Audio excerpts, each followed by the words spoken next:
Hey friends, it's Daisy of Daisy Ring Art. Thanks for popping in. Today's video is going to be all about stained glass patterns. I'm going to walk with you through how to go about obtaining patterns legally, how to choose your first one, and how to prep it for your first project. So this is all going to be very beginner friendly and quick, so let's just jump right in. Where to get patterns? Well, there are a few ways. You can purchase stained glass pattern books, or you can purchase individual patterns online from stores like Etsy. You can even find free patterns on reputable websites.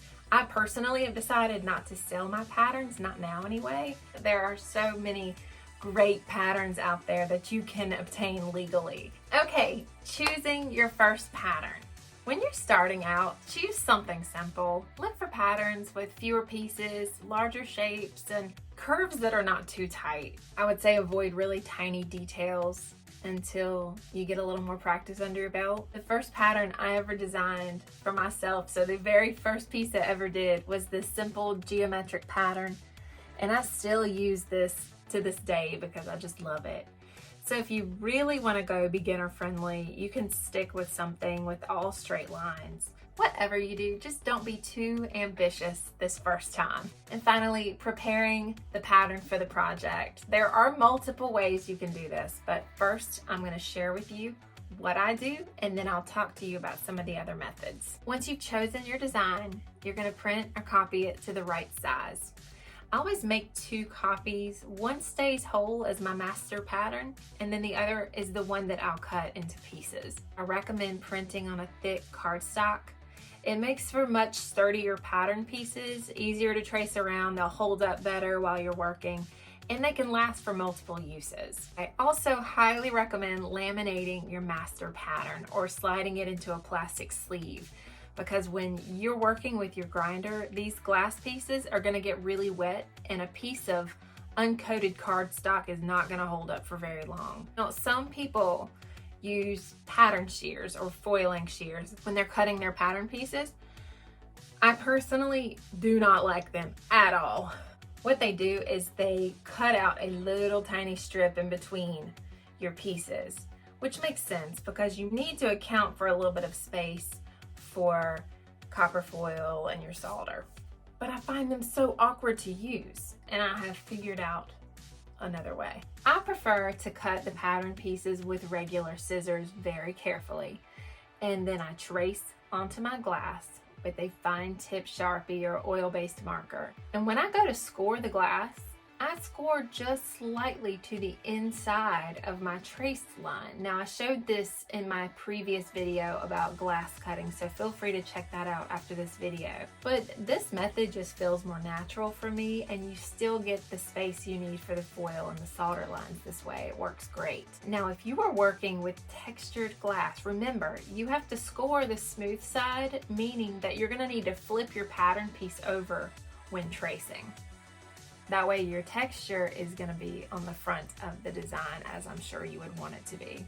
Now, to the contrary, if you trace your cut pieces onto the glass and then you score them with your glass cutter on the line or outside the line, you will end up having to do a great deal of grinding for your pattern to fit together well.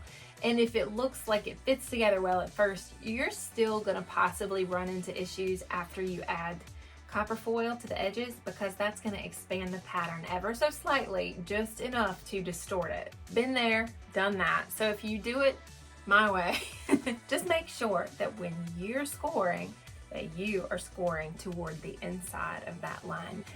You're still on the line. You're still on the line. You are just to the utmost inside of that line. And I'm telling you, it makes all the difference in the world. It's one of the most important glass cutting tips that I have ever learned.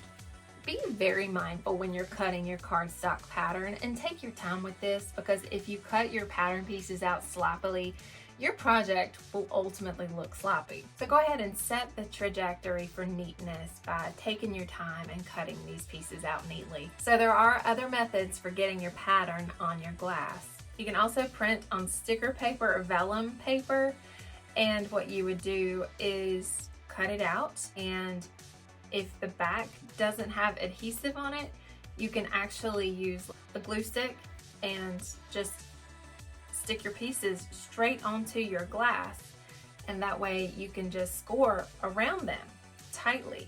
I've also seen people use a Cricut machine. I think that's how you say it, Cricut. And it's kind of cool because they're able to print their patterns out and not actually have to cut them. They just use their little tools to like peel it off the paper, and then they just place it on the glass, and then they can cut right around them. So that's a pretty neat method as well. A pro to doing it that way is that your pattern piece stays put, and if you do it my way, you're gonna have to really hold your pattern piece steady while you trace it. Muscle memory is just, it's a thing, you know, and so I've gotten really good at being able to press my pattern piece down really snugly and work around that thing without it budging. So if you are gonna try the sticker method, make sure that you use paper that can hold up to water, because once you've cut your piece out, you're gonna have to grind it, and if you use regular paper, the paper is just going to get all pulpy and just start to disintegrate on you. So you're going to need to go with something that's waterproof. Each method has its pros and cons, so you just have to do what feels right for you. Keep it simple, enjoy the process, don't worry about perfection. It's all part of learning, so just have fun. If you found this video helpful, please like and subscribe, and I look forward to seeing you guys in my next video. Bye!